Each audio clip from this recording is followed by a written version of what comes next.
নিশুতি রাত, শুনশান নীরবতা বিরাজ করছে চারিদিকে। মাঝে মাঝে মৃদুমন্দ বাতাসে দুলছে গাছের পাতা। কয়েক পল হেলে দুলে থেমে যাচ্ছে আপনা আপনি। আবারও বিরাজ করছে নিস্তবতা। গগন জুড়ে ছড়িয়ে আছে বেওয়ারিশ মেঘের দল। পূর্ব পশ্চিম উত্তর দক্ষিণ চারিদিকে ঘুরে বেড়াচ্ছে তারা। প্রকৃতির গোমট ভাব জানান দিচ্ছে যে কোনো সময় বৃষ্টির কণাদের আগমন ঘটবে ধরণীতে। হঠাৎ ছুটতে থাকা মেঘের দলের মধ্যে সংঘর্ষ হয়। মেঘের দানবীয় ও হিংস্র গর্জনে কেঁপে ওঠে ধরণী। বজ্রপাতের তীব্র আলোতে ক্ষণিকের জন্য আলোকিত হয়ে ওঠে চারিদিক। ক্ষণিকের সেই আলোতে স্পষ্ট হয় একজোড়া শকুন চোখ। তীক্ষ্ণ দৃষ্টিতে তাকিয়ে আছে সে সামনের দিকে। অদূরে একটা বড় ট্রাক দাঁড়িয়ে আছে। বোঝাই যাচ্ছে তারা কারোর জন্য অপেক্ষা করছে। অপেক্ষার পর শেষ হয় মিনিট পাঁচেক পর। একটা বড় মাইক্রো গাড়ি এসে থামে ট্রাকের সামনে। সেখান থেকে বেরিয়ে আসে মাস্ক পরিহিত চারজন পুরুষ। মাইক্রো থেকে তারা নামতেই ট্রাকের ড্রাইভার সহ আরও দুজন এগিয়ে আসে তাদের দিকে। চারজনের মধ্যে একজনের হাতের ইশারায় ট্রাক ড্রাইভার কিছু একটা ইশারা করে। মুহূর্তেই তারা মাইক্রোর দরজা টান দিয়ে খুলে ফেলে। ডানে বামে সতর্ক নজর বুলিয়ে এক এক করে মাইক্রো থেকে মেয়েদের বের করতে থাকে। মেয়েগুলোর অবস্থা খুবই করুণ। কেউ নিজের পায়ে দাঁড়িয়ে থাকতে পারছে না। টলমল করে চলছে এক একজনের পা। দূরে একটা গাছের আড়ালে দাঁড়িয়ে সমস্ত ঘটনা পর্যবেক্ষণ করছে অর্পণ। তার পেছনে আরও তিনজন পুলিশ অফিসার দাঁড়িয়ে। বাকিদের নিরাপদ দূরত্বে থাকতে বলেছে। অর্পণ ইশারা দিলেই তারা আক্রমণ করবে। অর্পণকে এভাবে দাঁড়িয়ে থাকতে দেখে অধৈর্য হয়ে যায় একজন কনস্টেবল। বিচলিত কণ্ঠে বলে, স্যার, আপনি কোনো অ্যাকশন নিচ্ছেন না কেন? অপরাধী আমাদের চোখের সামনেই। আমাদের এক্ষুনি আক্রমণ করা উচিত। অর্পণ নিরুত্তর, কোনো উত্তর দেয় না। শুধু তীক্ষ্ণ দৃষ্টিতে নজরবন্দি করে রাখে সামনের দৃশ্য। মাঝে মাঝে তার দক্ষ চক্ষু বিচরণ করছে ট্রাকের বাম দিকের ঝোপঝাড়ে। আরও বেশি অধৈর্য হয়ে যায় অফিসারেরা। এমন গুরুত্বপূর্ণ একটা মিশনে চুপচাপে দাঁড়িয়ে তামাশা দেখা তাদের পছন্দ হচ্ছে না। তারা স্পষ্ট দেখতে পাচ্ছে সামনে নারী পাচারের চক্র চলছে। তারা তাদের উদ্দেশ্যে সকলের পথে। রহিম পাশ থেকে ধীর কণ্ঠে বলে, স্যার, আপনি কিসের জন্য অপেক্ষা করছেন? মেয়েগুলোকে তোলা হয়ে গেলে ওরা চলে যাবে। অর্পণের ঠোঁটে বাঁকা হাসি। রুড হেসে বলে, আমি তো সেটাই চাই। মানে? ধৈর্য ধরতে শিখুন রহিম সাহেব। আমার চুপচাপ এখানে দাঁড়িয়ে থাকার পেছনে নিশ্চয়ই কোনো কারণ আছে। একটু পরে কারণটা জানতে পারবেন। অর্পণের কথার বিরুদ্ধে আর কেউ কিছু বলার সাহস পায় না। অধীর আগ্রহে অপেক্ষা করতে থাকে সঠিক সময়ের। মাইক্রো থেকে ট্রাকে মেয়েগুলোকে তোলা শেষ হতেই বিচলিত হয়ে পড়ে অর্পণের পেছনে দাঁড়ানো অফিসারেরা। গাড়ি যে কোনো মুহূর্তেই ছেড়ে দেবে। সকলেই অবাক দৃষ্টিতে তাকিয়ে আছে অর্পণের দিকে। অর্পণ নির্বিকার, কানে ব্লুটুথ ডিভাইসে একটা আঙুল রেখে বলে, কাজ শেষ? ওপাশ থেকে সতর্ক কণ্ঠে কেউ বলে, জি স্যার। তুমি জানো তো তোমার কি করতে হবে? হ্যাঁ স্যার। গুড। কথাগুলো বলেই অর্পণ অন্য একটা নাম্বারে ডায়াল করে। রিসিভ হতেই গম্ভীর কণ্ঠে বলে, আমার ইশারা পর পরই তোমরা আসবে, তার আগে নয়। নাইমাকে ডেল্টা হাসপাতালের সামনে চলে যেতে বলো, কুইক। কথাগুলো বলেই চারিদিকে সতর্ক নজর বুলায় অর্পণ। কাঙ্ক্ষিত সময়ের হিসাব মিলিয়ে রহস্যময়ী হাসি দেয়। দৃষ্টি সামনে রেখে উৎফুল্ল কণ্ঠে অর্পণ বলে, রহিম সাহেব, অ্যাকশন। কথাটা বলেই সামনে দাঁড়ানো মাইক্রোর পেছনের চাকার নিশানা লাগিয়ে গুলি ছোড়ে। মুহূর্তে বিকট আওয়াজে পেছনের চাকা বাস্ট হয়ে যায়। চমকে ওঠে অপরাধীরা। সবাই যার যার মতো ছড়িয়ে গিয়ে লুকিয়ে পড়ে। আড়াল থেকে নিজেদের আত্মরক্ষা করে। শুরু হয় দুই পক্ষের তুলুম গুলিবর্ষণ। মিনিটের মধ্যেই মেয়েগুলোকে নিয়ে ট্রাকটা চলতে শুরু করে। চোখের পলকে তার দৃষ্টিসীমার বাইরে চলে যায়। পুলিশ অফিসাররা অপরাধীদের পরাজিত করতে ব্যস্ত হয়ে পড়ে। আর অপরাধীরা ব্যস্ত হয়ে পড়ে নিজেদের আত্মরক্ষা করতে। চলতে থাকে দুই পক্ষের সংঘর্ষ। সজীব লুকিয়েছে একটা বড় গাছের আড়ালে। আত্মরক্ষার কোনো উপযুক্ত জায়গা নেই এখানে। তাই কোনো মতে গাছের আড়ালে লুকিয়ে পড়ে। রাগে চোখ লাল হয়ে যায় সজীবের। অর্পণের তো এখানে আসার কথা নয়। তার তো এখন প্রাপ্তির সাথে থাকার কথা। আজ তার বিয়ে ছিল। সজীব অনেক ভেবেচিন্তে আজকের দিনটাই নির্ধারণ করেছিল মেয়েগুলোকে পাচার করার জন্য। কারণ সজীবের ধারণা ছিল অন্তত বিয়ের দিন সে কোথাও বের হতে পারবে না। তাছাড়া তাদের এখানে আসার কথা অর্পণ কিভাবে জানলো? কে সেই বিশ্বাসঘাতক যে অর্পণকে খবর দিয়েছে? চিন্তায় মাথা ফেটে যাচ্ছে সজীবের। তাড়াহুড়ো করে সরতে গিয়ে তার পিস্তলটা কোথাও পড়ে গেছে। হাজারো চিন্তা আর গোলাগুলির শব্দের মধ্যে সজীব নিজেকে দুর্বল অনুভব করে। গাছের পেছন থেকে উঁকি দিয়ে দেখে তাদের দলের কয়েকজন আহত হয়ে পড়ে আছে, আর অল্প কিছু লোক বাকি। যে কোনো সময় পুলিশ ওদের চারিদিক থেকে ঘিরে ধরবে। গাড়িটা ইতিমধ্যে অনেক দূর চলে গেছে, এটাই সুযোগ, পালাতে হবে। কথাগুলো ভেবেই সজীব পেছন দিকে হাঁটতে শুরু করে। এখন সময় ভোর রাত, ভোরের আকাশে এখনো আলো ফোটেনি, তাই অন্ধকারের সুযোগ নিয়ে দিব্যি উল্টো পথে হাঁটতে থাকে সজীব। কিছু দূর গিয়েই হঠাৎ থেমে যায় তার পাজরা। বিস্ফোরিত চোখে তাকায় সম্মুখ পানে। সামনেই অর্পণ দাঁড়িয়ে আছে, রিভলভার সোজা সজীবের বুকের দিকে তাক করে রেখেছে। কিছুটা অপ্রস্তুত হয়ে পড়ে সজীব। মুখের মাস্কটা আরো একটু ভালো করে টেনে নেয়। শুধু চোখ দুটো ছাড়া আর কিছুই দেখা যাচ্ছে না। সজীবের সেই চোখের দিকে তাকিয়ে বাঁকা হাসে অর্পণ। ক্রূর কণ্ঠে বলে, এ কি বস, চেহারা ডাকতে মাস্ক পরেছ, কিন্তু লাভ কি হলো? আমি যে তোমায় চিনে ফেলেছি। সজীব শয়তানি হেসে বলে, আমি জানি তুমি আমাকে চিনে ফেলেছ, এমনকি আমি এটাও জানি তুমি আমার বিষয়ে সব জেনেও গেছো। তবে চিনে কোনো লাভ নেই, কারণ চিনেও তুমি আমাকে ধরতে পারবে না। তাই তোমাকে চারদিক থেকে পুলিশ ঘিরে ফেলেছে। আমি তবুও পালাবো। সজীবের নজর আশেপাশে বিচরণ করছে। এই অন্ধকারেও কিছু একটা খুঁজছে সে। তার দৃষ্টি অনুসরণ করে অর্পণ আরো সতর্ক হয়। গম্ভীর কণ্ঠে বলে, পালানোর আশা ছেড়ে দাও, আর পুলিশের কাছে আত্মসমর্পণ করো। তোমার সাথে একটা সম্পর্কে জড়িয়ে পড়েছি, তাই একটা সুযোগ দিলাম। চালাকি করলে আর কোনো দয়া দেখাবো না। সজীবের ঠোঁটে বাঁকা হাসি। ক্রূর হেসে বলে, চালাকি তো করবই অফিসার, আমি সেই সম্পর্ক মানি না। কথাটা বলেই পাশে পড়ে থাকা শুকনো ডাল তুলে অর্পণের দিকে ছুড়ে দেয়। সেকেন্ডের জন্য বিভ্রান্ত হয়ে পড়ে অর্পণ। এই সুযোগে পেছন দিকে দৌড়াতে থাকে সজীব, তবে বেশি দূর আগাতে পারে না। অর্পণ দূর থেকে সজীবের ডান পায়ে নিশানা লাগিয়ে গুলি ছোড়ে। সঙ্গে সঙ্গে মুখ থুবড়ে পড়ে যায় সজীব। মুখ থেকে বের হয় অস্পষ্ট আর্তনাদ। অর্পণ দৌড়ে কাছে চলে আসে, দুই হাতে পেছনে দাঁড়িয়ে বলে, অনেক মুক্ত বাতাসে শ্বাস নিয়েছ, এবার বাকি জীবন জেলে কাটানোর জন্য প্রস্তুত হয়ে যাও। সজীব এখনো অবুড় হয়ে পড়ে আছে, না নরণচরণ করছে না সোজা হচ্ছে। কিছুক্ষণ চুপচাপ পড়ে থেকে হঠাৎ করে অট্ট হাসিতে ফেটে পড়ে। পাগলের মতো করে হাসতে থাকে। সজীবের এই হাসি দেখে বুড়ো কোচকে তাকায় অর্পণ। কিছু বুঝে ওঠার আগে তড়িৎ গতিতে সামনে ঘুরে টিগার চেপে ধরে সজীব। বিকট শব্দে গুলি এসে লাগে অর্পণের ডান কাঁধে। পরপর আরও একটা গুলি চালায় অর্পণের বাপায়ে। মৃদু আর্তনাদ করে বসে পড়ে অর্পণ। হাতের পিস্তল ছিটকে দূরে পড়ে যায়। কোনো রকমে উঠে দাঁড়ায় সজীব। হাসতে হাসতে বলে, তুমি আমার কিছুই করতে পারবে না অফিসার, তবে আমি পারবো। তোমার থেকে সব কিছু কেড়ে নেব, তোমার প্রাপ্তিকেও। এদিকে পরপর দুটো গুলির শব্দ শুনে কনস্টেবল রহিম সহ বাকি পুলিশ অফিসাররা চলে আসে এদিকে। বিপদ বুঝে পালিয়ে যায় সজীব। অর্পণ তার ডান কাঁধ চেপে ধরে সেখানেই পড়ে থাকে। কাঁধ এবং পা থেকে গল গল করে রক্ত বের হচ্ছে। মিনিটের ব্যবধান। সেখানে উপস্থিত হয় রহিম সহ বাকি সবাই। অর্পণকে আহত অবস্থায় পড়ে থাকতে দেখে দৌড়ে চলে আসে তারা। রহিম বিচলিত কণ্ঠে বলে, স্যার, এসব কিভাবে হলো? আপনি একা কেন এসেছেন? সেই মুহূর্তেই অর্পণের ফোন বেজে ওঠে। বাম হাতে ফোনটা বের করে অর্পণ। রিসিভ করতেই ওপাশ থেকে শোনা যায় কারোর উৎফুল্ল কণ্ঠ। স্যার, কাজ হয়ে গেছে, আমরা নিরাপদ দূরত্বে আছি। ওয়েল ডান, তোমরা জায়গা মতো চলে যাও, আমি আসছি। ফোনটা কেটে স্বস্তির নিঃশ্বাস ছাড়ে অর্পণ। ঠোঁটে ফুটে ওঠে বিজয়ের হাসি। আহত অবস্থায় অর্পণকে হাসতে দেখে ভরকে যায় সবাই। তাতে অর্পণের কোনো হেলদোল নেই। একটা বিজয়ের হাসি দিয়ে অর্পণ বলে, আমরা জিতে গেছি রহিম সাহেব, আমরা জিতে গেছি। প্রথম বিজয় আমাদের হয়েছে, দ্বিতীয় বিজয়ও আমাদের হবে। কিন্তু কিভাবে স্যার? কথার মাঝেই আর্তনাদ করে ওঠে অর্পণ। ব্যথায় পুরো শরীর বিষিয়ে উঠেছে। ক্লান্তিতে শরীর মুজিয়ে যেতে চাইছে। এদিকে সূর্য উদয় হওয়ার পথে। ভোরের আকাশে হালকা আলো ফুটতে শুরু করেছে। ভোরের আবছা আলোতে অর্পণের ব্যথাতুর চেহারা দৃশ্যমান। ব্যথায় মুখটা নীল হয়ে গেছে।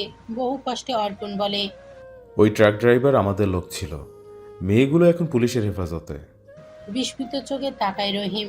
বাকিদেরও একই অবস্থা। রহিম বিস্মিত কণ্ঠে বলে, মানে আপনি এই জন্য দেরি করেছিলেন যাতে আপনার লোক মেয়েগুলোকে নিয়ে চলে যায়, তারপর আপনি আক্রমণ করছেন? অর্পণ শুধু ওপর নিচ মাথা নাড়ে। এরপরে সবার দিকে নজর বুলিয়ে বলে। সবাই ধরা পড়েছে? তৎক্ষণাৎ একজন কনস্টেবল জবাব দেয়। শাহিন সবাইকে থানায় নিয়ে গেছে স্যার, শুধু ওদের বস ধরা পড়েনি। সে আপনাকে আহত করে পালিয়ে গেছে। আমার অফিসারেরা সবাই ঠিক আছে? কয়েকজন গুরুতর আহত হয়েছে স্যার। রহিম মাথা নিচু করে জবাব দেয়। অর্পণ একটা দীর্ঘশ্বাস ছেড়ে বলে, আপনি হসপিটালে চলে যান রহিম সাহেব। কারো ট্রিটমেন্টের জন্য কোনো গাফিলতি না হয়। সাগর ভাইয়ের সাথে দেখা করেই নেবেন, সে সব সামলে নেবে। আর আপনিও চলুন, আপনার রক্ত পড়া বন্ধ করতে হবে। কনস্টেবল রহিমের কথা শুনে শান্ত চোখে তাকায় অর্পণ। লম্বা একটা শ্বাস নিয়ে উঠে দাঁড়ায়। পরক্ষণে আবার হেলে পড়ে যেতে লাগে। রহিম সঙ্গে সঙ্গে ধরে ফেলে।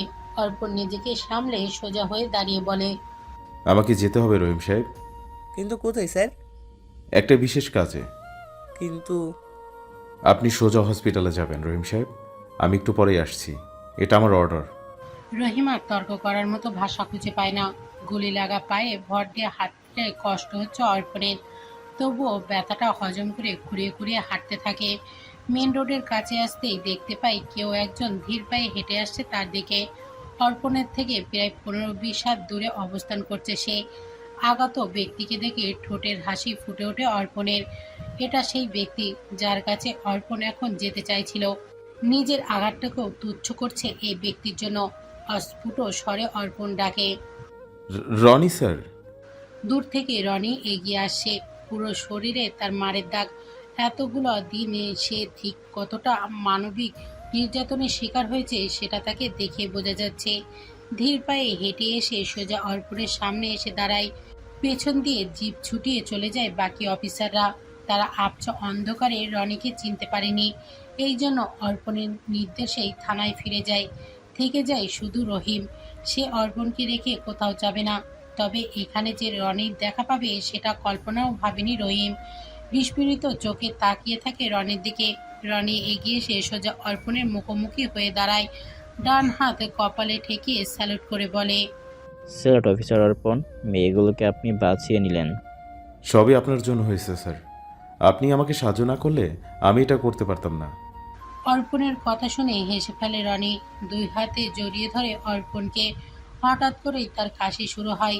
দীর্ঘদিন নোংরা অবস্থাকর পরিবেশে থেকে ঠিকমতো খাওয়া দাওয়া না করে বিভিন্ন রোগে আক্রান্ত হয়েছে রনি। সুস্থ সবল সেই অফিসার আজ রোগাক্রান্ত নির্জীব। কাশতে কাশতে মাঝ রাস্তায় বসে পড়ে রনি। নিস্তব্ধ জায়গায় তার কাশির আওয়াজ দ্বিগুণ জোরে শোনা যাচ্ছে। ধীরে ধীরে আকাশের আলো ফুটতে শুরু করেছে।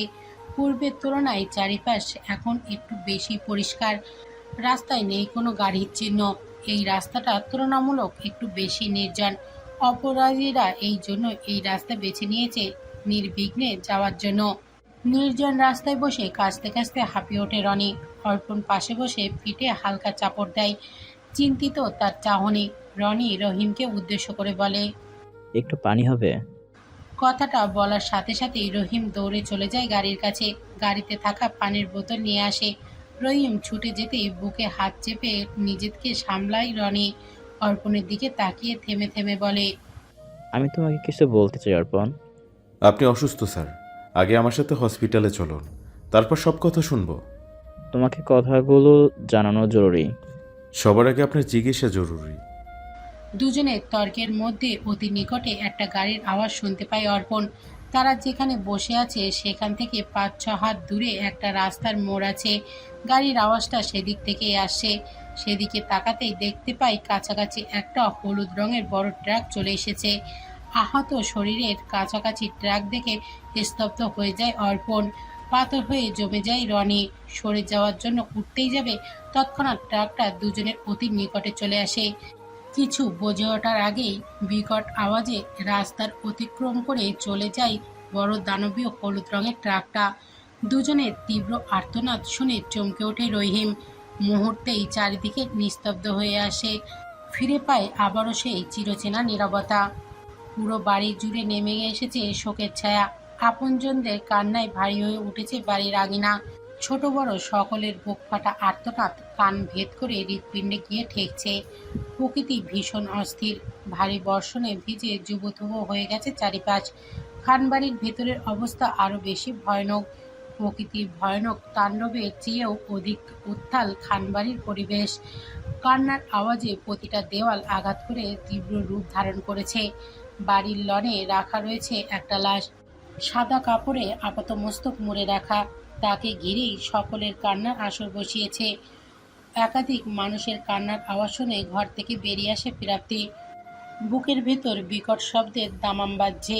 ক্ষণে ক্ষণে হৃৎপিণ্ড কেঁপে উঠছে, জানান দিচ্ছে কোনো অশনীয় সংকেত। দুরু দুরু পায়ে হেঁটে লনের সীমানায় এসে দাঁড়ায় প্রাপ্তি। চোখ দুটো তার স্থির মেঝেতে। কেউ একজন শুয়ে আছে সেখানে। আপাতমস্তক সাদা কাপড়ে ঢেকে রাখা মুখটা দেখা যাচ্ছে না। পাশেই সন্ধ্যা বেগম বসে আছে। হাত পা ছুটে কান্না করছেন তিনি। মুখ থেকে বের হচ্ছে এক একটা ব্যথাতুর আর্তনাদ। শাশুড়িকে এমন করুণ সুরে কান্না করতে দেখে বুকের ভেতর মোচড় দিয়ে ওঠে প্রাপ্তির। দুই চোখে অশ্রুকণা এসে ভিড় জমায়, যে কোনো মুহূর্তেই গড়িয়ে পড়বে কপাল বেয়ে।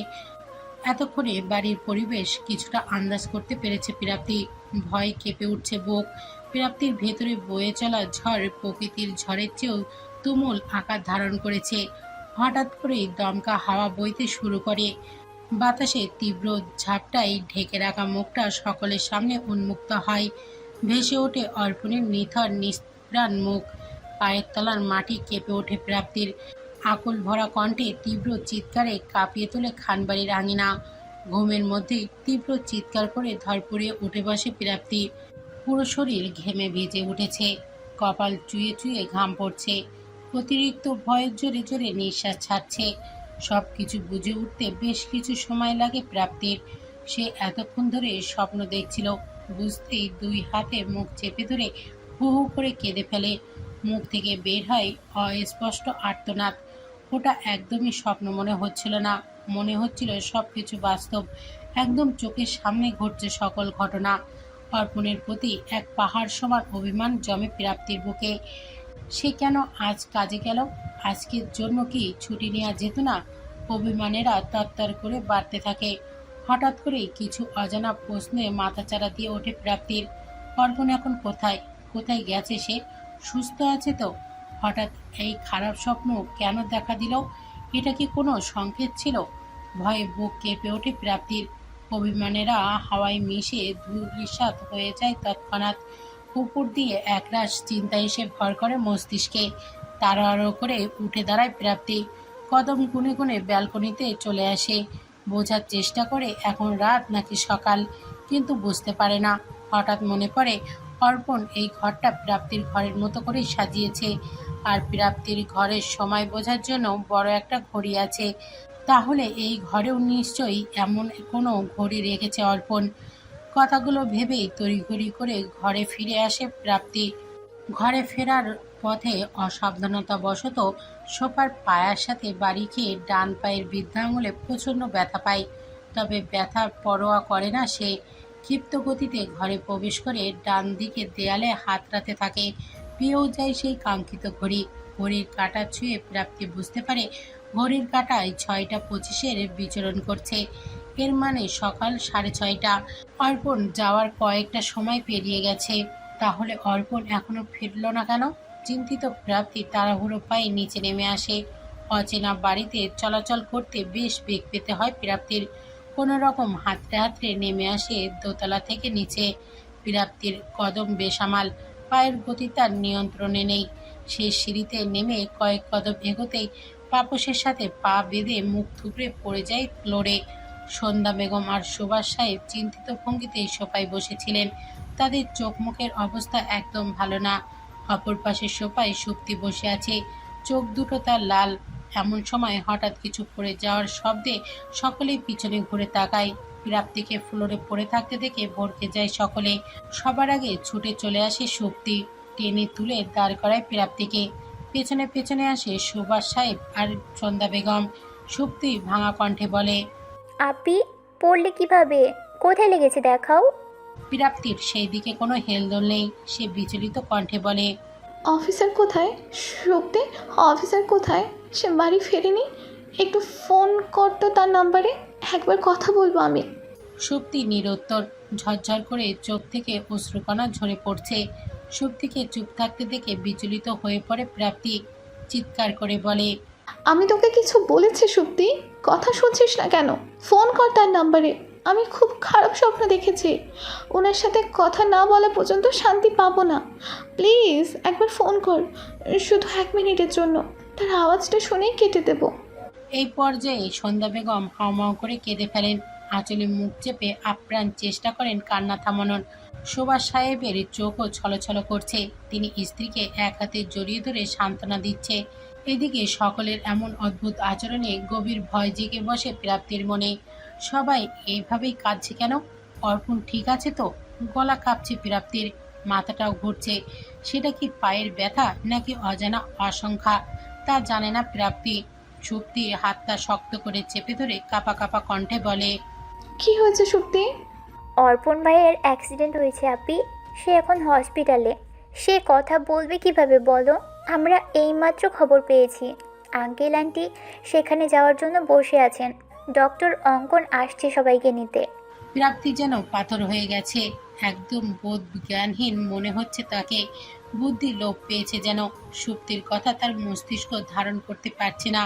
বুকে চিনচিন ব্যথা অনুভব করছে। এরই মাঝে সেখানে উপস্থিত হয় অঙ্কন। সুভাষ সাহেব আর সন্ধ্যা বেগমকে উদ্দেশ্য করে বলে, বাবা মা তাড়াতাড়ি চলো, ভাইয়াকে ইমিডিয়েটলি ব্লাড দিতে হবে, দেরি করা যাবে না। এতক্ষণে টনক নড়ে প্রাপ্তির। তড়িঘড়ি করে বলে, অঙ্কন ভাইয়া কেমন আছে অফিসার? আমি তার কাছে যাব, আমাকে নিয়ে চলুন প্লিজ। প্লিজ না করবেন না। এই মুহূর্তে প্রাপ্তিকে দেখে কিছুটা ভড়কে যায় অঙ্কন। কি বলবে না বলবে সেটা নিয়ে দোটানায় পড়ে যায়। তবে প্রাপ্তির করুণ সুরের আকুতি ফেলতে পারে না কোনোভাবেই। তাই অগত্যা বাবা মায়ের সাথে প্রাপ্তি আর সুপ্তিকেও নিয়ে যায়। নিজের ঘরে খাটের উপর আধশোয়া হয়ে বসে আছে সজীব। একজন নার্স তার পায়ের গুলি বের করে ব্যান্ডেজ করে দিচ্ছে। ব্যথায় চোখ মুখ নীল বর্ণ ধারণ করেছে সজীবের। পাশেই বসে আছে রাবেয়া বেগম। থেকে থেকে ছেলের মাথায় হাত বুলিয়ে দিচ্ছেন। সজীব ব্যথায় চোখ মুখ কোঁচকালেই তিনি নার্সকে ধমক দিয়ে বলছেন, আস্তে করো, ব্যথা পাচ্ছে আমার ছেলে। সজীবের সেদিকে কোনো হেলদোল নেই। তার মন মস্তিষ্ক পড়ে আছে পাশের ঘরে। সেখান থেকে অনবরত জিনিসপত্রের ভাঙচুরের আওয়াজ পাচ্ছে। ভাঙচুরের আওয়াজ যখন মাত্রাতিরিক্ত পর্যায়ে চলে যায় তখন সজীব অধৈর্য কণ্ঠে বলে, কি তামাশা শুরু হয়েছে আম্মা? আবার কেন এমন করছে? প্রাপ্তির বিয়ের কথা শুনছে কোনোভাবে, তারপর থেকেই এমন ভাঙচুর করছে। আপনি থামাচ্ছেন না কেন? সে কি আমার কথা শোনে? রাবেয়া বেগমের কণ্ঠে বিরক্তি। তৎক্ষণাৎ পায়ের ব্যান্ডেজ করা শেষ হয়ে যায়। উপায় না পেয়ে উঠে দাঁড়ায় সজীব। নার্স মানা করতে যাবে, তার আগে সজীব খুঁড়িয়ে খুঁড়িয়ে চলে যায় ঘর থেকে। পেছন পেছন চিন্তিত ভঙ্গিতে ছুটে যান রাবেয়া বেগম। শানের ঘরের দরজা খুলতে একটা কাচের গ্লাস ছুটে আসে দরজার দিকে। পাশ কাটিয়ে প্রতিরক্ষা করে সজীব। শানকে 2 হাতে চাপড়ে ধরে বলে, শান্ত হ ভাই, পাগলামি কেন করছিস? প্রাপ্তির বিয়ে হয়ে গেছে ভাই? কিভাবে হলো? আমার সাথে এত বড় ধোঁকা? আমি সব শেষ করে দেব। শানের কণ্ঠে স্পষ্ট ক্রোধ। ক্রোধ সংবরণ করা কঠিন হয়ে পড়েছে তার জন্য। সজীব আরো শক্ত করে চেপে ধরে শানকে।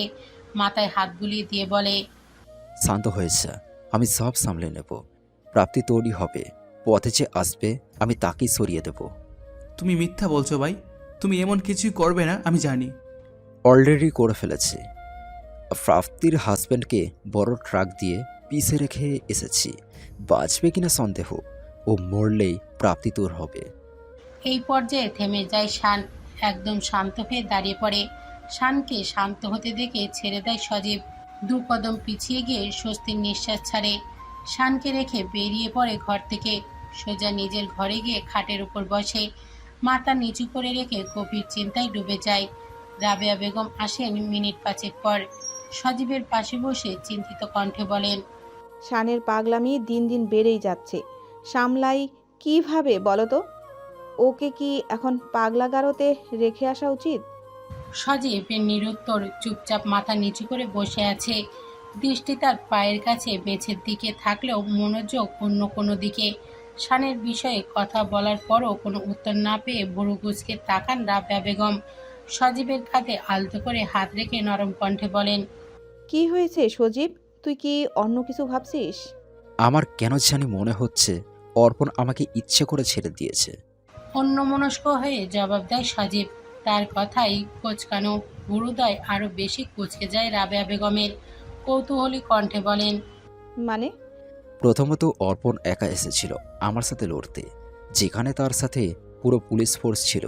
তাহলে সে অন্য কাউকে সাথে না এনে একা কেন আসলো? দ্বিতীয়ত তার হাতে অস্ত্র ছিল, আমাকে ফালাতে দেখে সে আমাকে এক গুলিতে মেরে ফেলতে পারত। তার নিশানা অনেক ভালো, সোজা মাথায় টার্গেট করে শ্যুট করলেই আমি সেখানেই মরে যেতাম। তা না করে সে আমার পায়ে গুলি করে, আমার গতি প্রতিরোধ করে। এখানে আমাকে মেরে ফেলার ওর উদ্দেশ্য ছিল না।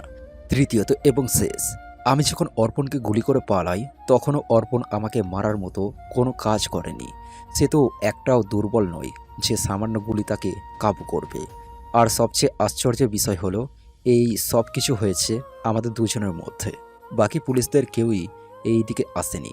কিন্তু কেন? কি কারণ আছে এই সব কিছুর পেছনে?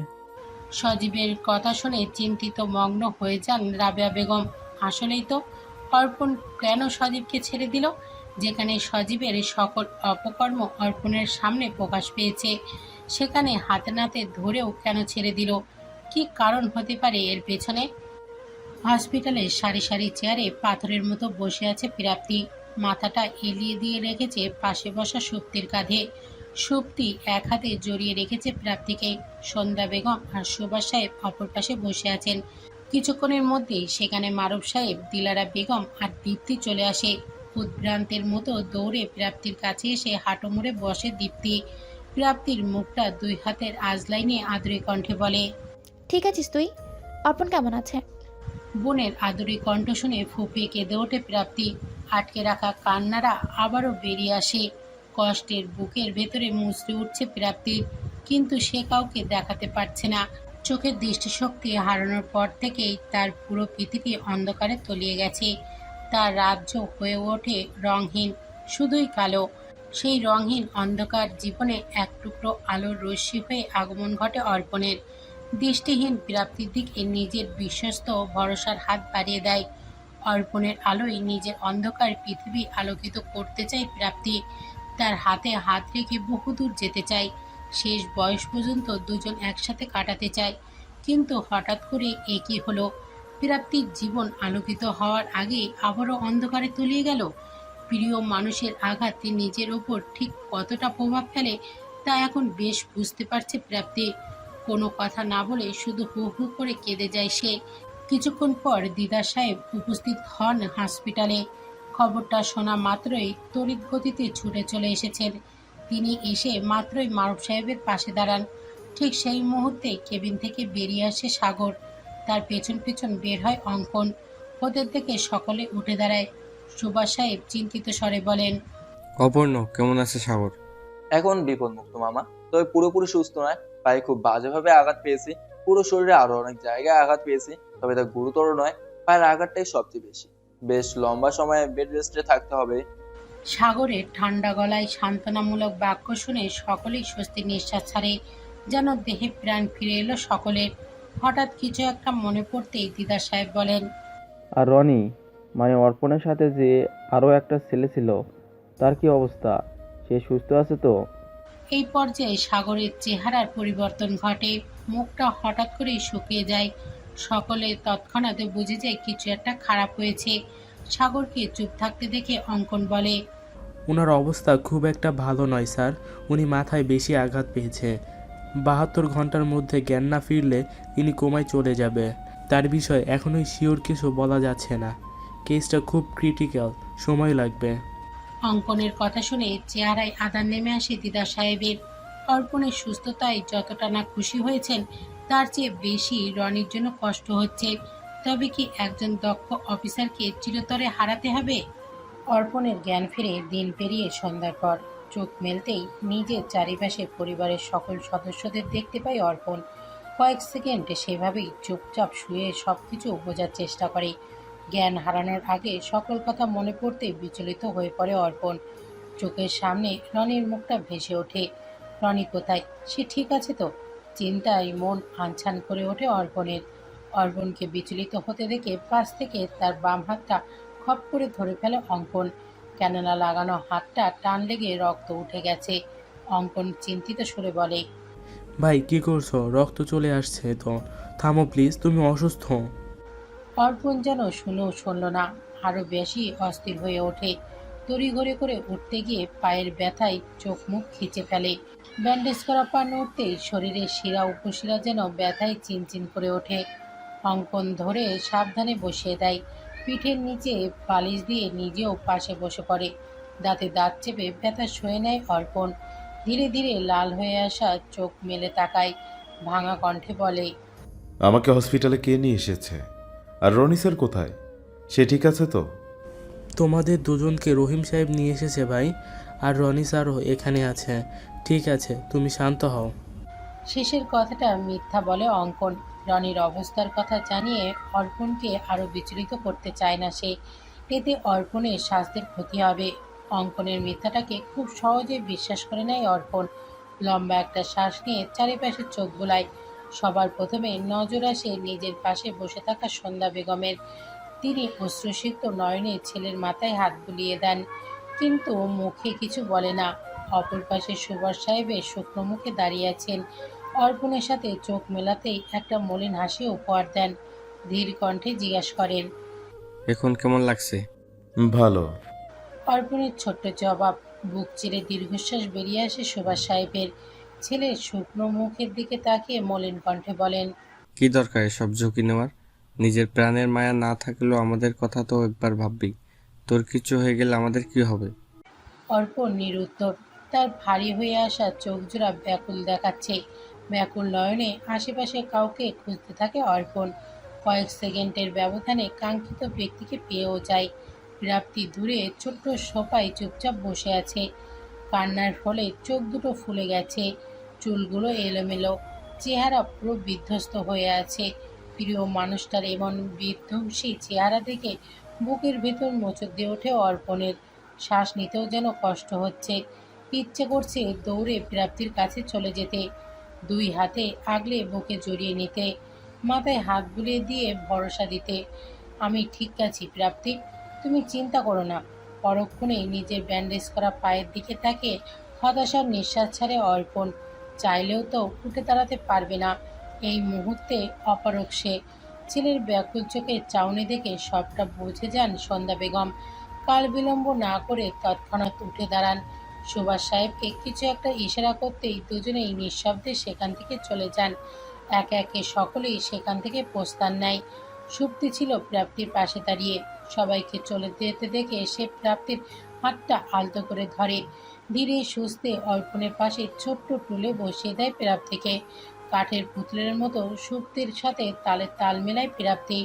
ছোট্ট টুলটাতে বসে মাথা নিচু করে ফেলে। পায়ের শব্দে বুঝতে পারে শক্তি চলে গেছে, তবে মাথা তুলে তাকায় না সে। পুরো কক্ষ জুড়ে ছড়িয়ে পড়ে পিনপতন নীরবতা। কারোর মুখেই কোনো কথা নেই। দুজনের শ্বাস প্রশ্বাসের আওয়াজ ছাড়া আর কিছুই শোনা যাচ্ছে না। সন্ধ্যার শীতল হাওয়ার জানালার পর্দা ভেদ করে কক্ষে এসে ছড়িয়ে পড়ছে। শীতলতায় ডুবে যায় কক্ষ। নীরবতা ভেঙে অর্পণ ভাঙা কণ্ঠে বলে, অভিমান হয়েছে? আমি তো বলেছিলাম ফিরে আসব। কত বা বিক্ষত যে কোনো অবস্থায় ফিরে আসব। আমি তো কথা রেখেছি, তাহলে এত অভিমান কিসের? প্রাপ্তি নিরুত্তর। মাথার পূর্বের তুলনায় আরো বেশি নিচু করে ফেলে। নিঃশ্বাসের বেগ হঠাৎ করে বেড়ে যায়। হাতের উপর টুপটাপ অশ্রুকণা গড়িয়ে পড়ে। কিছু বলতে চেয়েও বলতে পারে না। গলাটা কেউ যেন শক্ত করে চেপে ধরেছে। ধরা গলায় বহু কষ্টে থেমে থেমে বলে, কিন্তু এইভাবে ফিরে আসুন সেটা তো চাইনি অফিসার। যেমন সুস্থ অবস্থায় গেছিলেন তেমন সুস্থ অবস্থায় ফেরত চেয়েছিলাম, ফিরে তো এসেছি। কিন্তু অসুস্থ হয়ে। প্রাপ্তির কান্নারত মলিন চেহারা দেখে অর্পণের বুকটা ধক করে ওঠে।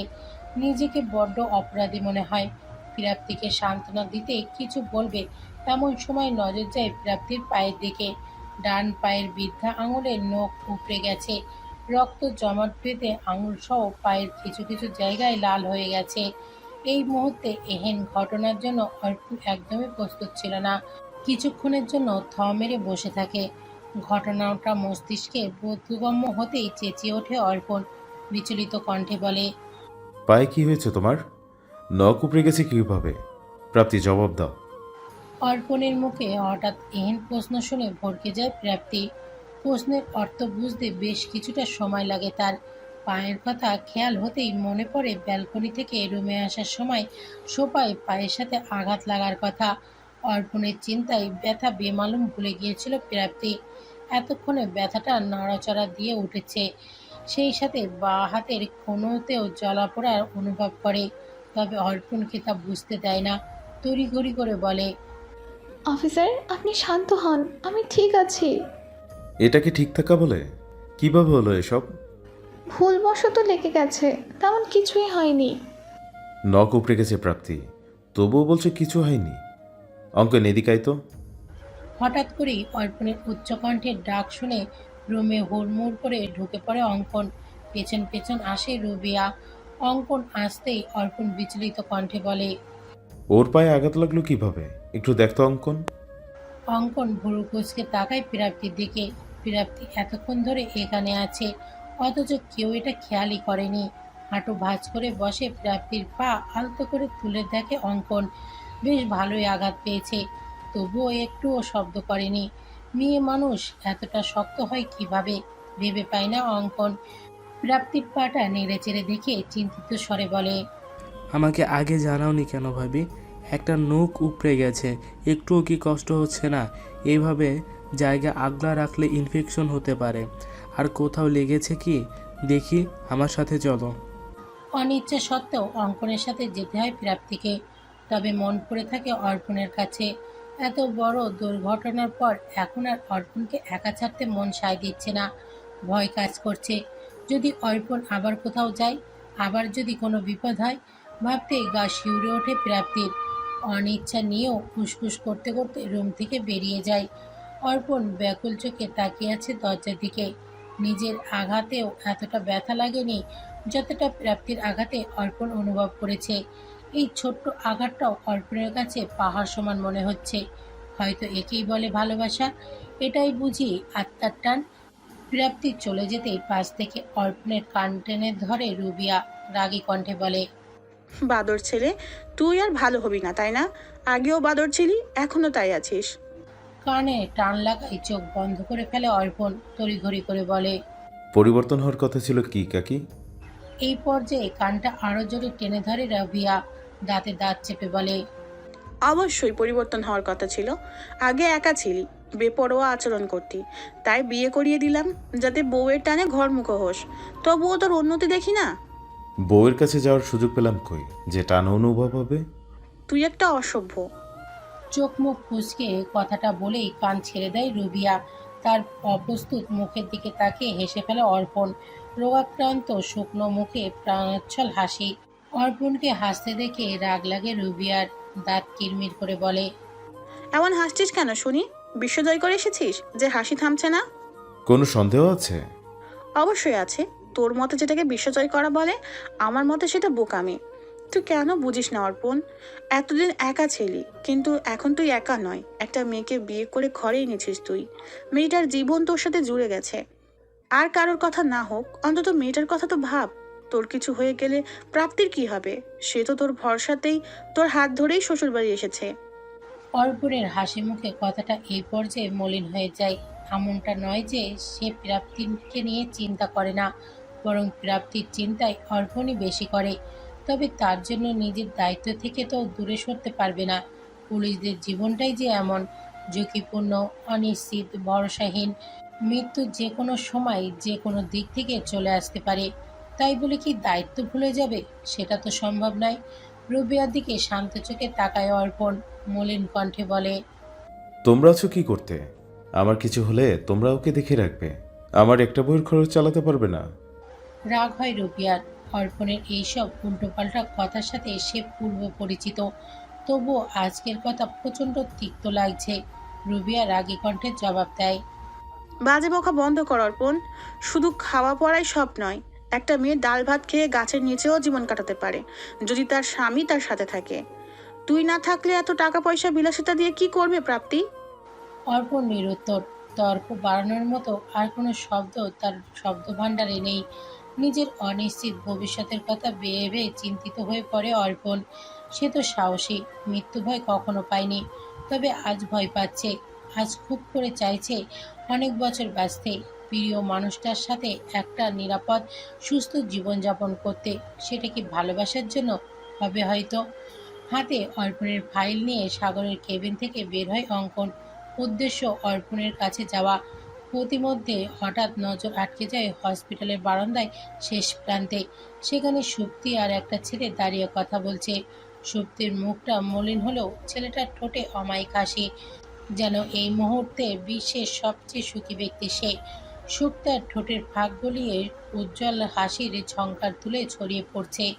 বিষয়টা একদম হজম করতে পারছে না অঙ্কন। কোনো এক অজানা কারণে মেজাজটা বিগড়ে যায়। হাসি খুশি মুখটা মুহূর্তে গম্ভীর রূপে ধারণ করে। বড় বড় কদম ফেলে এগিয়ে যায় সেদিকে। ছেলেটার পেছনে দাঁড়িয়ে কর্কশ কণ্ঠে বলে, আজকাল হসপিটালে সার্কাস হয় নাকি?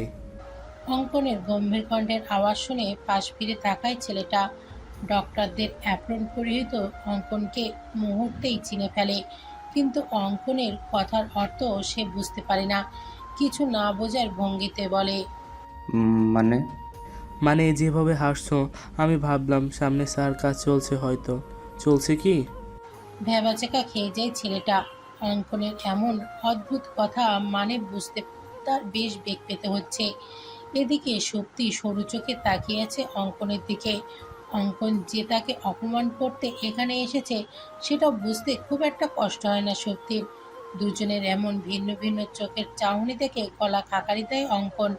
ছেলেটার দিকে মুখ করে গম্ভীর কণ্ঠে বলে, পরিচয় দাও। স্যার, আমি ডক্টর দাসের অ্যাসিস্ট্যান্ট। অপ্রস্তুত ভঙ্গিতে উত্তর দেয় ছেলেটা। অঙ্কন পূর্বের তুলনায় কণ্ঠ আরো বেশি গম্ভীর করে বলে, তাহলে তো তোমার ডক্টর দাসের সাথে থাকার কথা, এখানে কি করছো? তেমন কিছু না স্যার, এমনি একটু কথা বলছিলাম। বেতন কি কথা বলার জন্য দেওয়া হয় তোমাকে?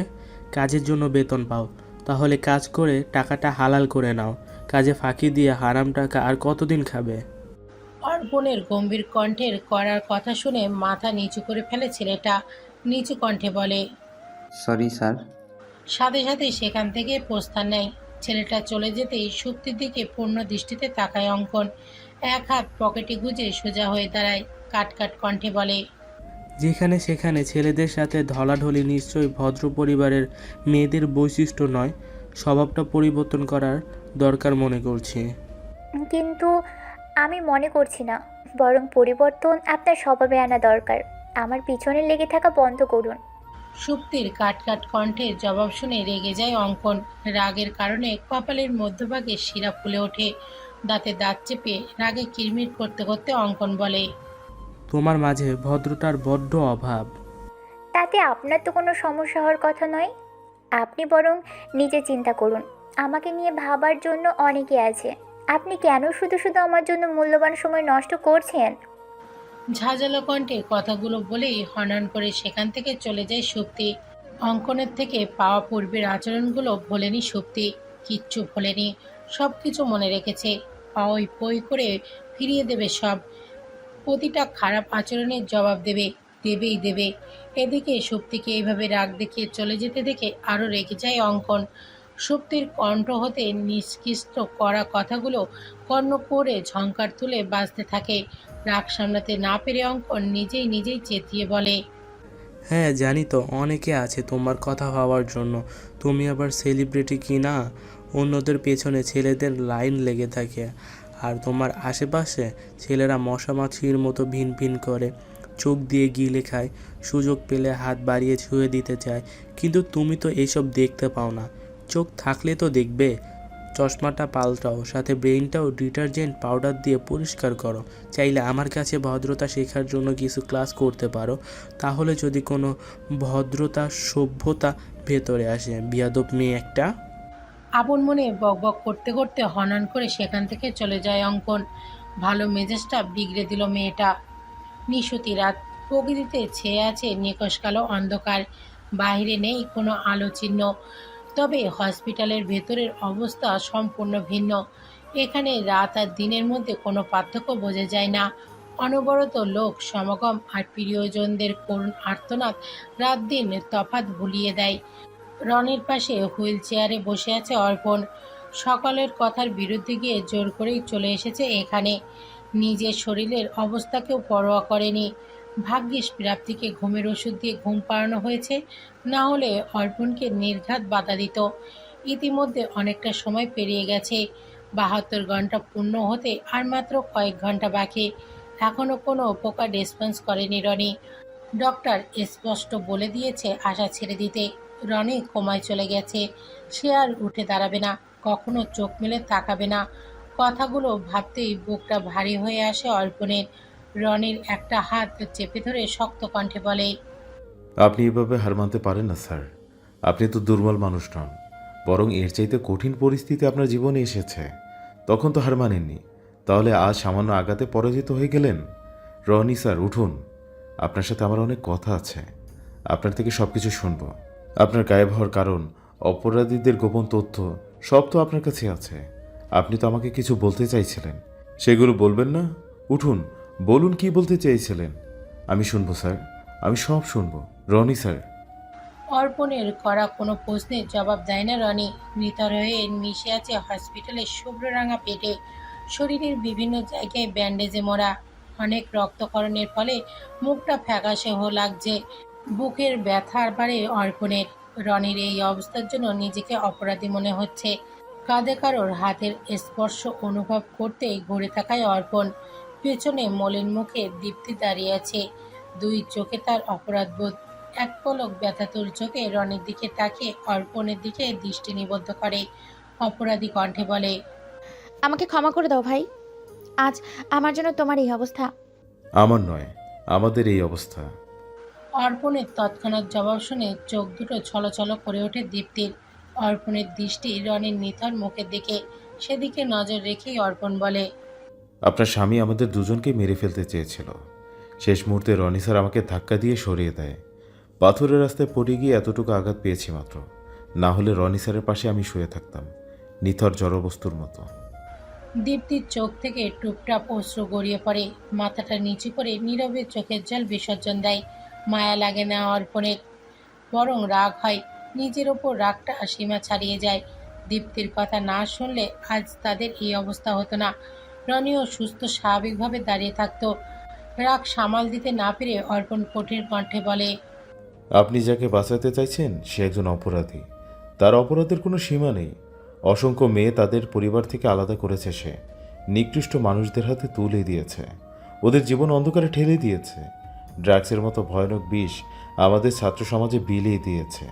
নেশায় আসক্ত করে ফেলেছে দেশের অর্ধভাগ, বিষিয়ে দিয়েছে তাদের মন, নষ্ট করে দিচ্ছে তাদের ভবিষ্যৎ। তার অপরাধের মাপকাঠি এখানেই আটকে নেই। শাখা পোশাকা গজিয়ে চারদিকে ছড়িয়ে পড়েছে। আপনার পরিবারের ক্ষতি করেছে, আপনার বোনকে ইচ্ছাকৃত অন্ধ বানিয়ে রেখেছে। পাষাণে পরিণত হয়েছে সে। এত কিছুর পরে আপনি তাকে বাঁচাতে চাইছেন কেন? চোখ তুলে তাকায় দীপ্তি। দুই চোখে এখনো অশ্রুকণা বিদ্যমান। ডান হাতের উল্টো পিঠ দিয়ে চোখ মুছে ধরা গলায় বলে, মন যে মানছে না, মন বলছে এই সব মিথ্যে, এর পিছনে লুকানো কোনো কারণ আছে যা আমরা দেখতে পাচ্ছি না। সজীব খারাপ, সেটা আমি মানতে পারছি না। তাহলে বলবো আপনি অন্ধ হয়ে গেছেন। আমি তাকে কাঁদতে দেখেছি, নিস্তব্ধ রাতে সকলের অগোচরে করুণ স্বরে আর্তনাদ করতে শুনেছি। তুমিই বলো, পাষাণ মানুষ কি কখনো কাঁদে? শুধুমাত্র এই কারণে আপনি তাকে বাঁচাতে চাইছেন? অর্পণের কণ্ঠে বিস্ময়। দীপ্তি ডানে বামে মাথা নেড়ে বলে, আমি শুধু সত্যটা জানা পর্যন্ত সময় চাইছি। তাহলে তাই হোক। অলরেডি কিছু প্রমাণ হাতে এসে গেছে আমার, আর অল্প কিছু প্রমাণ জোগাড় করা বাকি। তারপর সবার সামনে তাকে টেনে নিয়ে গিয়ে জেলে বন্দি করব। আর আপনি যার জন্য এত সহানুভূতি দেখাচ্ছেন, খুব তাড়াতাড়ি আপনার মনোভাব বদলে যাবে। আপনি নিজে বলবেন তাকে শাস্তি দিতে, কথাটা মিলিয়ে নেবেন। আপনার অনুরোধে তাকে একবার ছেড়ে দিয়েছি, কিন্তু দ্বিতীয়বার ছাড়ব না। কারণ সে এখন শুধু দেশের শত্রু নয়, সে এখন আমার ব্যক্তিগত শত্রু। জোরালো কণ্ঠের কথাগুলো বলেই হুইল চেয়ারের চাকা হাত দিয়ে ঠেলে পেছনে ঘোরায় অর্পণ। নিজেই নিজের চাকা ঠেলে রুম থেকে বেরিয়ে যায়। দ্বিতীয়বারের জন্য আর পিছু ফিরে তাকায় না। দরজার বাইরে দাঁড়িয়ে অর্পণা দীপ্তির সব কথা মনোযোগ দিয়ে শোনে সাগর। সজীবের প্রতি দীপ্তির এত ভালোবাসা দেখে বুকটা ভারী হয়ে এসে সাগরের। ব্যথাতুর নয়নে হাতের ফাইলটার দিকে তাকায়। সেই মুহূর্তে কেউ এসে কাঁধে হাত রাখে। ঘাড় ঘুরিয়ে দেখতে পায় অঙ্কনকে।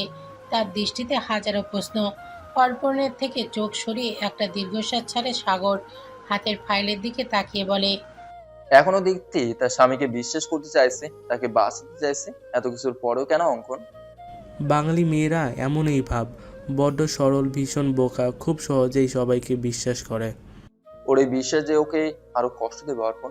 এতদিন তো শুধু সজীবের বাইরে করা কর্মকাণ্ড প্রকাশ পেয়েছে, তার ভেতরের শত্রুতা যখন সামনে আসবে তখন যে দীপ্তি পুরোপুরি ভেঙে যাবে। এই সত্যিটা জানার পর দীপ্তি নিজেকে সামলাবে কি করে? এই প্রশ্নের উত্তর অঙ্কন জানে না। তার কাছে এর কোনো জবাব নেই। তবে দীপ্তির জন্য অঙ্কনের ভীষণ খারাপ লাগছে। ইস, সহজ সরল মেয়েটা এভাবে ঠকে গেল। এত বড় ধোঁকা সে সামলাতে পারবে তো? অর্পণ যখন নিজের কেবিনে ফিরে আসে তখন প্রাপ্তি গভীর ঘুমে। অর্পণের বেডেই ঘুমিয়ে আছে সে। সাগর এখানে আলাদা একটা বেডের ব্যবস্থা করতে চেয়েছিল, কিন্তু অর্পণ তা করতে দেয়নি। বিয়ের প্রথম রাতেই সে দেশ সেবা করতে চলে গেছিল। মেয়েটা তার ভাগের এক ফোঁটা ভালোবাসাও পায়নি। এখনও তাকে দূরে সরিয়ে রাখাটা অন্যায় হবে, তাই নিজের কাছে নিজের পাশেই রেখেছে। পরিবারের বড়দের সবাইকে বাড়ি পাঠিয়ে দিয়েছে সাগর, তাই কাজটা করা খুব কঠিন হয়নি। কথাগুলো ভাবতে ভাবতেই বেডের কাছে চলে আসে অর্পণ, কিন্তু এই পর্যায়ে পড়ে যায় বিপাকে। অঙ্কনের সাহায্য নিয়ে হুইল চেয়ারে বসেছিল, এখন তো উঁচু বেডে সে একা উঠবে কীভাবে? পায়ের হাড় ভেঙে না গেলেও আঘাতটা অনেক গভীর। নিজের থেকে হাঁটা চলা সম্ভব হচ্ছে না তার। চিন্তিত অর্পণ আশাভরা দৃষ্টিতে দরজার দিকে তাকায়। দরজার সামনে দিয়ে একজন ওয়ার্ড বয়কে যেতে দেখে আস্তে করে ডাকে। অর্পণের ক্ষণিক কণ্ঠে আওয়াজ শুনে ঘুম ভেঙে যায় প্রাপ্তির। হন্তদন্ত হয়ে উঠে বসে নিজের পাশে হাত রাখতে থাকে। নিজের পাশে অর্পণের অস্তিত্ব না পেয়ে বিচলিত হয়ে পড়ে। ঘটনাটা বুঝতে পেরে প্রাপ্তির হাতটা খপ করে ধরে ফেলে অর্পণ। অভয় দিয়ে বলে, অস্থির হও না, আমি এখানে আছি। কোথায় গিয়েছিলেন আপনি? নিচে কি করছেন? একটু কাজে বাইরে গিয়েছিলাম। এই অবস্থাতেও কাজ করতে হবে? কাজ দেখাচ্ছেন আমাকে? প্রাপ্তির আগে কণ্ঠ শুনে হেসে ফেলে অর্পণ। ইতিমধ্যে ওয়ার্ড বয় কাছে চলে আসে। তার সাহায্য নিয়ে বেড়ে উঠে বসে অর্পণ। পিঠের কাছে বালিশ চেপে দিয়ে অর্পণকে বসিয়ে ওয়ার্ড বয় চলে যায়। প্রাপ্তি অর্পণের কাছেই বসে, ছলো ছলো চোখে তাকিয়ে আছে, যেন দেখার চেষ্টা করছে অর্পণের আঘাতপ্রাপ্ত মুখ, কিন্তু সামনে নিকষ কালো অন্ধকার ছাড়া আর কিছুই দেখতে পাচ্ছে না। মনটা ভারী হয়ে যায় প্রাপ্তির। এই প্রথমবার নিজের চোখের দৃষ্টি না থাকায় আফসোস হয়। প্রাপ্তির ব্যথাতুরি চোখের দিকে তাকিয়ে কিছুটা আন্দাজ করে নেয় অর্পণ, আর এক মুহূর্ত সময় ব্যয় না করে হ্যাঁচকা টানে প্রাপ্তিকে নিজের কাছে নিয়ে আসে। মাথাটা বুকের কাছে চেপে ধরে মাথায় হাত বুলিয়ে দেয়। সেভাবেই পড়ে থাকে প্রাপ্তি। আজ লজ্জা বা সংকোচ কোনোটাই কাজ করছে না, বরং মনের মধ্যে এক আকাশ সমান প্রশান্তি অনুভব করছে। কয়েক পল নীরবতায় কেটে যায়। নীরবতা ভেঙে অর্পণ প্রশ্ন করে, কিছু বলতে চাইছো? তোমার চোখে আমি অনেক কথা দেখছি, কিন্তু সেটা মুখ পর্যন্ত আসছে না। এত সংকোচ কেন? জবাব দেয় না প্রাপ্তি। সেভাবেই অর্পণের প্রশস্ত বুকে পড়ে থাকে। প্রশান্তি খুঁজে পাই সেখানে। অর্পণও আর কোনো কথা বলে না, সময় দেয় প্রাপ্তিকে। কিছু সময় নীরবতা থেকে প্রাপ্তি বলতে শুরু করে, এই পৃথিবীতে কোনো মানুষই পারফেক্ট নয় অফিসার। প্রত্যেকটা মানুষের কোনো না কোনো দিক থেকে কমতি আছে। কারো গায়ের রং কালো তো কারো উচ্চতা কম, কারো নাক ভোঁচা তো কারো কণ্ঠস্বর মোটা, কেউ দেখতে অসম্ভব সুন্দরী কিন্তু তার একটা পা খোড়া। এভাবে দেখতে গেলে প্রতিটা মানুষেরই কোনো না কোনো দিক দিয়ে কমতি আছে। আমার বাবা বলতেন, একটা মানুষ যদি সব দিক থেকেই পারফেক্ট হতো তাহলে তার মধ্যে অহংকার বেড়ে যেত। অহংকারে অন্ধ হয়ে সে সৃষ্টিকর্তাকেই ভুলে যেত। তাই হয়তো সৃষ্টিকর্তা প্রত্যেকের মধ্যে কোনো না কোনো কমতি রেখেছেন, যাতে দিন শেষে আমরা আমাদের স্রষ্টাকে না ভুলি। তেমন আমার মধ্যেও একটা কমতি আছে। আমি অন্ধ, জন্মগত নয় কিন্তু অন্ধ তো। তবে আমার চোখেই না দেখতে পারা নেই কখনো কোনো আফসোস ছিল না। আমি এটাই মানতাম যে সবার যেমন একটা দিকে কমতি থাকে, আমার না হয় এই দিকে কমতি আছে। একদমই কথাগুলো বলেই থেমে যায় প্রাপ্তি। অর্পণের বুক থেকে মাথা তুলে সোজা হয়ে বসে। বাধা দেয় না অর্পণ, বরং প্রাপ্তির বলা একটা কথা মনোযোগ দিয়ে শুনতে থাকে। প্রাপ্তি ধরা গলায় ফের বলতে শুরু করে। চোখের দৃষ্টিশক্তি হারানোর পর আমি পুরোপুরি ভেঙে পড়েছিলাম। তখন আমার পরিবার আমাকে অনেক সাপোর্ট দিয়েছে, নতুন করে বাঁচতে শিখিয়েছে। সত্যি বলতে নিজের পরিবারের ভরসার সাহসে আমি নিজের কমতি ভুলিয়ে গেছিলাম। কোনো আফসোস ছিল না দৃষ্টিশক্তি হারানোর জন্য। এই বিশাল বড় কমতি সহই নিজের জীবনে গুছিয়ে নিয়েছিলাম। কিন্তু আজ আমার চোখে দেখতে না পারা নিয়ে খুব আফসোস হচ্ছে অফিসার। মন খালি আফসোসের সুরে একটাই কথা বলছে যে তারে আমি চোখে দেখিনি। কেন দেখিনি? এত বড় অক্ষমতা কেন আমার মধ্যে? আপনাকে এই চোখে দেখতে বড্ড ইচ্ছা করছে অর্পণ, খুব বেশি ইচ্ছা করছে। প্রাপ্তির চোখের কোণে অশ্রুকণা চিকচিক করছে, যে কোনো সময় গড়িয়ে পড়বে যেন। প্রাপ্তির মনের ব্যাকুলতা বুঝে তৃপ্তির হাসি হাসে অর্পণ। এ যেন জীবনের সবচেয়ে বড় পাওয়া। প্রিয় মানুষকে দেখতে চাওয়ার আকুতি কজনের মধ্যে থাকে। মনের মধ্যে পবিত্র ভালোবাসা না থাকলে এভাবে দেখতে চাওয়ার বাসনা কখনোই জাগে না। ঠোঁটের কোণে সূক্ষ্ম হাসি নিয়ে অর্পণ মোহনীয় কণ্ঠে বলে, চোখের দেখাটাই কি সব কিছু প্রাপ্তি? তাহলে তো পৃথিবীতে অনুভব নামের এই শব্দটাই থাকতো না। সবার ভালোবাসার ধরন এক নয়, মানুষ ভেদে তাদের ভালোবাসার ধরন প্রকাশ দুটোই ভিন্ন। তুমি আমাকে চোখে দেখতে না চেয়ে অনুভব তো করতে পারো। একবার ছুঁয়ে দেখো, দেখবে সেটা চোখে দেখার চেয়ে 1000 গুণ বেশি তৃপ্তিদায়ক। প্রাপ্তি যেন ঘরের মধ্যে চলে যায়। অন্ধকার দৃষ্টি মেলে হাতটা বাড়িয়ে দেয় অর্পণের দিকে। ডান হাতের আঙুলগুলো ছুঁয়ে দেয় অর্পণের রোগাক্রান্ত মুখ। আবেশে চোখ বন্ধ করে ফেলে অর্পণ। অনুভব করে প্রিয় মানুষটার একটা স্পর্শ। প্রাপ্তি কম্পিত হাত বিচলিত করে অর্পণের মুখ জুড়ে। অর্পণের শোচালো চোখা নাকের সাথে হাতের তালু ঠেকতে শিউরে ওঠে প্রাপ্তির শরীর। অনুভূতিটা বড্ড প্রখর। চোখে দেখার চেয়ে ছুঁয়ে দেখার অনুভূতি কি বেশি গাঢ়? না হলে এমন অনুভূত শিহরণ জাগছে কেন দেহে? যে কোনো প্রখর শীতের মধ্যে কেউ যেন ঠান্ডা বরফ ঢেলে দিচ্ছে শরীরে। অর্পণের দেহের উষ্ণতা সেই বরফ ধীরে ধীরে গলছে, এমনটাই অনুভব হচ্ছে প্রাপ্তির। এই অনুভূতি ভীষণ সুন্দর, বড্ড বেশি আবেদনময়, হৃদয় উথাল করা। ধীরে ধীরে প্রাপ্তির হাতটা ছুঁয়ে দেয় অর্পণের কপাল। মরানো শুভ্র রঙা ব্যান্ডেজ। তীক্ষ্ণ ব্যথা অনুভব করে অর্পণ। চোখ খিচে বন্ধ করে নেয়। ব্যান্ডেজের অস্তিত্ব অনুভব করতেই হুট করে হাত সরিয়ে নেয় প্রাপ্তি। লাফিয়ে কিছুটা পিছিয়ে যায়। তড়াক করে চোখ ফেলে তাকায় অর্পণ। চোখে তার বিস্ময়। দৃষ্টি মেলেই দেখতে পায় প্রাপ্তির চোখের বইতে থাকা অবাধ অশ্রুকণা। ভুরু কুঁচকে তাকায় অর্পণ। কিছু জিজ্ঞাসা করবে তার আগেই প্রাপ্তির মাথা ডানে বামে নাড়িয়ে পাগলের মতো বলতে থাকে, না না, আমি এভাবে অনুভব করতে চাই না। আমি তো আমার সুস্থ অফিসারকে চাই। এই অসুস্থ আঘাতপ্রাপ্ত অফিসারকে আমি অনুভব করতে চাই না। আমার বুকে ব্যথা করছে, দম বন্ধ হয়ে আসে। আপনি কি তা বোঝেন? ফের প্রাপ্তির হাতটা ধরে টান দিয়ে নিজের কাছে নিয়ে আসে অর্পণ। মাথা বুকের সাথে চেপে ধরে বলে, তুমি বলছো আমি বুঝি না? না, আপনি বোঝেন না। তাহলে কে বোঝে? যেই হোক, সেটা আপনি তো একদম না। প্রাপ্তির বাচ্চা সুলভ কথা শুনে হেসে ফেলে অর্পণ। প্রাপ্তির মাথাটা আরও একটু গভীরভাবে চেপে ধরে কপালের ছোট্ট করে চুমু দেয়। এক হাতে মাথায় হাত বুলিয়ে দিয়ে বলে, আমি তো অবুঝ, বুদ্ধি কম, তাই বুঝি না। একবার সুস্থ হয়ে উঠি, তারপর তুমি সব বুঝিয়ে দিও। কোনো জবাব দেয় না প্রাপ্তি। অর্পণের বুকে মাথা রেখে গুটিসুটি মেরে পড়ে থাকে। প্রশান্তি লাগছে এই জায়গাটায়, যেন এই বুকে মাথা রাখলে সকল চিন্তা দূর হয়ে যায়। এভাবে একসময় ঘুমিয়ে পড়ে অর্পণের বুকেই। ঘুমের ওষুধের প্রভাবে চোখ খুলে রাখা দায় হয়ে পড়েছে। অর্পণও নীরবে মাথায় হাত বুলিয়ে দিতে থাকে। মান অভিমান মেটাতে গিয়ে দুজন এতটাই মগ্ন হয়ে গেছে যে আশেপাশের কোনো দিকেই তাদের নজর নেই। যদি একবার নজর বুলিয়ে দেখতো তাহলে দেখতে পেত হিংসায় জ্বলতে থাকা একজোড়া চোখ, যে তার জ্বলতে থাকা আগুন লাল চোখে সব ঘটনা পর্যবেক্ষণ করছে। যে কোনো মুহূর্তেই ঝাঁপিয়ে পড়বে ওদের ক্ষতি করতে।